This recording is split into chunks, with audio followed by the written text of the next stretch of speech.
Taurus, hi! Welcome to Mr. Queen PH. Titingnan natin ang energies for you ngayong full moon in Scorpio sa May 13, 2025 at 12:55 a.m. Philippine time. Ayan. So, maaring mas makaresonate dito yung mga Taurus rising or pwede rin namang makaresonate yung mga Taurus sun and moon.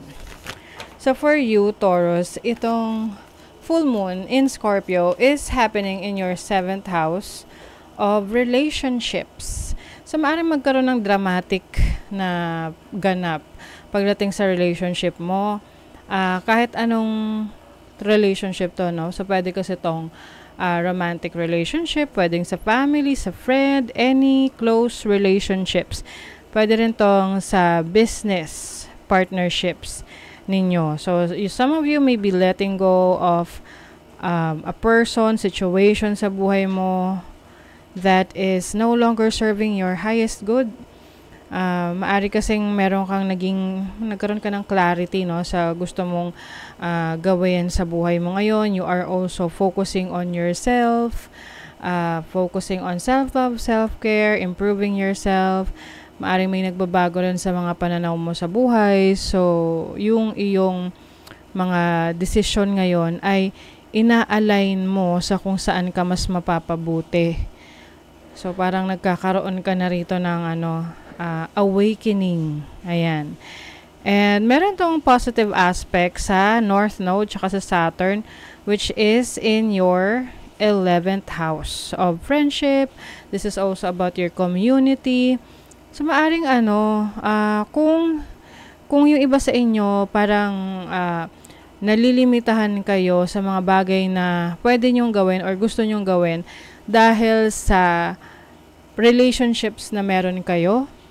So, ito na yung time na pipili ka, no? Pwedeng pipili ka or marirealize mo na yung partner mo pala or yung sitwasyon na meron ka ngayon ay nililimitahan ka na mag-explore. Ito pa rin yung mga pangarap mo.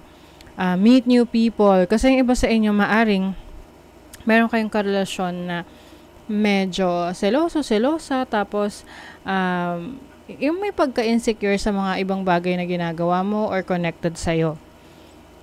So, let's say, sila, insecure sa mga kaibigan mo or nagsiselo sa kaibigan mo na minsan ganun medyo nagiging toxic and controlling yung mga nagiging close relationships mo. At hindi mo na na-enjoy yung company ng iba dahil iniisip mo lagi yung person mo. Pero kung hindi naman na makatwiran, makatarungan, maaring yung iba sa inyo, you realize na it's time to free yourself. Kasi 11th house is also about freedom. Pagkakaroon ng sarili mong expression, no? Individuality, pagiging unique, pagiging expressive of what you really want. So, you are also being led to your destiny. Pero bago kasi ito mangyari, maaring maka-experience ka ng drama sa mga relationships mo and then mo marirealize if worth it ba talaga yung connection na meron ka ngayon. What is 7th house energy? Diba? Oh my God. So, kasi sabi ko lang kanina, maaring toxic relationship na we have the devil card here. Maari kasing you are in a controlling relationship, may obsession dito, maaring obsessed sa'yo yung person mo, to the point na hindi na healthy. Oh my God. Taurus rising especially. May losses dito. You are letting go. Okay? May mga pagsisisi ka rin dahil alam mo na may nasayang kang oras at panahon sa sitwasyon na yan, sa relationship na yan, or sa connection na yan. Pero hindi pa naman huli ang lahat dahil sa ngayon, pinaglalaban mo yung sarili mo, yung kalayaan mo. Diba? Oh my God. Ace of Wands, new beginnings. This is about freedom, kalayaan, movement. Meron kang ngayon, you are focusing on your passion, kung saan ka mas interesado. Oh my God, tinan mo The Emperor, this is planning sa mga dreams mo, yung mga goals mo sa buhay. This is also bringing in structure, discipline, no? Sa iyong mga ganap, sa iyong mga gustong ma-achieve sa buhay. So sa ngayon, gusto mo talaga, ikaw yung kontrolado mo yung sarili mo. Ikaw yung may control sa buhay mo, hindi yung ibang tao. Kasi minsan nahayaan natin na kontrolin tayo ng iba, 'di ba? So ngayon, yan no, ikaw na ngayon ang may hawak ng buhay mo. Hindi mo na to hinahayaan na pakialaman ng ibang tao. What is the 11th house energy? The 7 of Pentacles. Maaring meron ka rin ipagpapatuloy na nasimulan mo na hindi mo matapos-tapos dahil sa pakikialam ng iba.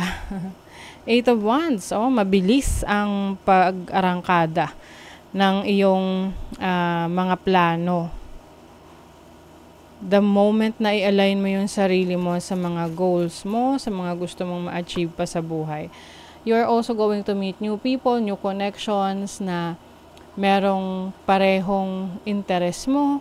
You may be collaborating, working with others to focus on your finances, your career, your business. 'Di ba? So maganda to for you, Taurus, kasi mas pinipili mo na ngayon maging independent, makapag-focus sa mga bagay na gusto mong ma-achieve sa buhay. Minsan kasi ganun may mga relationships tayo na we feel na hindi na siya mag-work kahit ano pa yung gawin natin. Kahit ano pa yung adjustments na gawin natin. So, you will mararamdaman mo kung kailangan mo na mag-let go. Kailangan mo nang palayain ang sarili mo. Take time to breathe out. So, some of you, meron rin kayong panahon, pagkakataon na lumabas, magpahinga, lumanghap ng sariwang hangin, magmuni-muni sa buhay. At pag sigurado na kayo sa gusto nyong mangyari, ayun, magiging mabilis na ang decision making ninyo. Know you are loved. Yes. Regardless kung meron kang relationship o wala, merong nagmamahal sa'yo. 'Di ba? Sarili mo. You can love yourself for who you really are, 'di ba? And minsan akala natin walang may pakialam, but yeah, meron mga taong may pakialam sa atin.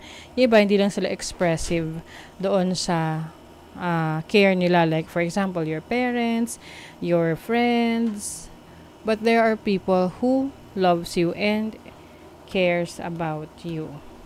So it's time to honor yourself, focus on your goals, and go out, have fun, enjoy. Do things with other people. Marami kang kaya pang gawin. Okay, so that is your reading, Taurus. Thank you so much. See you again.